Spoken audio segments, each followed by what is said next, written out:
कुरुक्षेत्र के युद्ध क्षेत्र को विशाल सेनाओं के आवागमन की सुविधा के लिए तैयार किया जा रहा था। उन्होंने हाथियों का इस्तेमाल पेड़ों को उखाड़ने और जमीन साफ करने के लिए किया। ऐसे ही एक पेड़ पर एक गौरैया अपने 4 बच्चों के साथ रहती थी।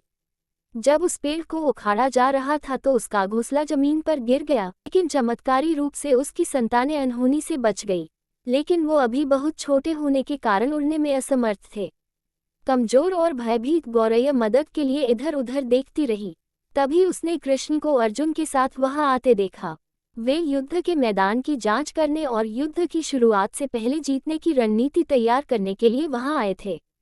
उसने कृष्ण के रथ तक पहुंचने के लिए अपने छोटे पंख फड़फड़ाए और किसी प्रकार श्री कृष्ण के पास पहुंची। हे कृष्ण, कृपया मेरे बच्चों को बचाए, क्योंकि लड़ाई शुरू होने पर कल उन्हें कुचल दिया जाएगा। भगवान बोले, मैं तुम्हारी बात सुन रहा हूँ, मैं प्रकृति के कानून में हस्तक्षेप नहीं कर सकता। गौरैया ने कहा, हे भगवान, मैं जानती हूँ कि आप मेरे उद्धार करता हैं। मैं अपने बच्चों के भाग्य को आपके हाथों में सौंपती हूँ। अब यह आपके ऊपर है कि आप उन्हें मारते हैं या उन्हें बचाते हैं। कालचक्र पर किसी का बस नहीं है। श्री कृष्ण ने एक साधारण व्यक्ति की तरह उससे बात की, जिसका आशय था कि वह ऐसा कुछ भी नहीं था जिसके बारे में वो कुछ भी कर सकते थे। गौरैया ने विश्वास और श्रद्धा के साथ कहा, प्रभु, आप कैसे और क्या करते हैं वो मैं नहीं जान सकती। आप स्वयं काल के नियंता हैं, यह मुझे पता है। मैं सारी स्थिति एवं परिस्थिति एवं स्वयं को परिवार सहित आपको समर्पण करती हूँ। भगवान बोले, अपने घोंसले में 3 सप्ताह के लिए भोजन का संग्रह करो। गौरैया और श्री कृष्ण के संवाद से अनभिज्ञ अर्जुन गौरैया को दूर भगाने की कोशिश करते हैं। गौरैया ने अपने पंखों को कुछ मिनटों के लिए फुलाया और फिर अपने घोंसले में वापस चली गई। 2 दिन बाद शंख के उद्घोष से युद्ध शुरू होने की घोषणा की गई। कृष्ण ने अर्जुन से कहा कि अपने धनुष और बाण मुझे दो। अर्जुन चौंका, क्योंकि कृष्ण ने युद्ध में कोई भी हथियार नहीं उठाने की शपथ ली थी। इसके अतिरिक्त अर्जुन का मानना था कि वही सबसे अच्छा धनुर्धर है। मुझे आज्ञा दें भगवान, अर्जुन ने दृढ़ विश्वास के साथ कहा, मेरे तीरों के लिए कुछ भी अभेद्य नहीं है।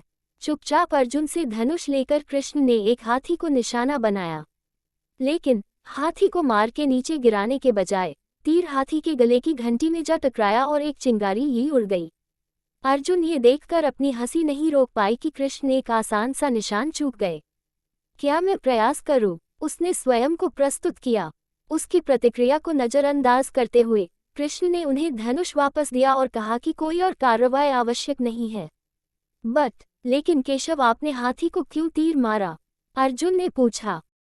क्योंकि इस हाथी ने उस गौरैया के घोंसले को, जो कि एक पेड़ पर था, उसको गिरा दिया था।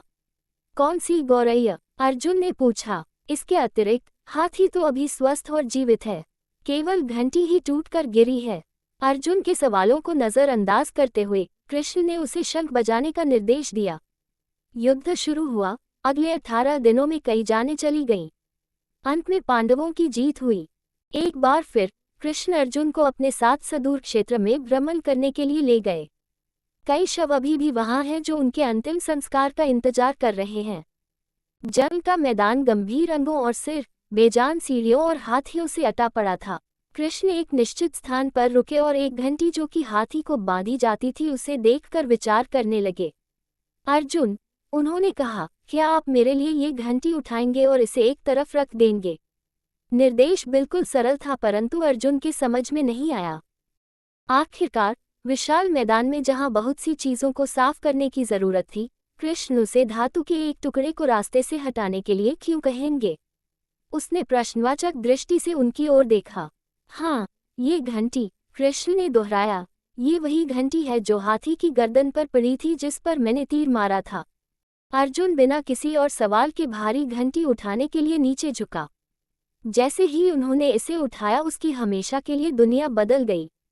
1, 2, 3, 4 और 5, 4 युवा पक्षियों और उसके बाद एक गौरैया उस घंटी के नीचे से निकले।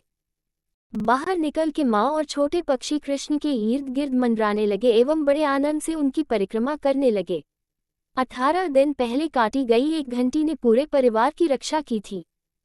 मुझे क्षमा करें हे कृष्ण, अर्जुन ने कहा, आपको मानव शरीर में देखकर और सामान्य मनुष्यों की तरह व्यवहार करते हुए मैं भूल गया था कि आप वास्तव में कौन हैं।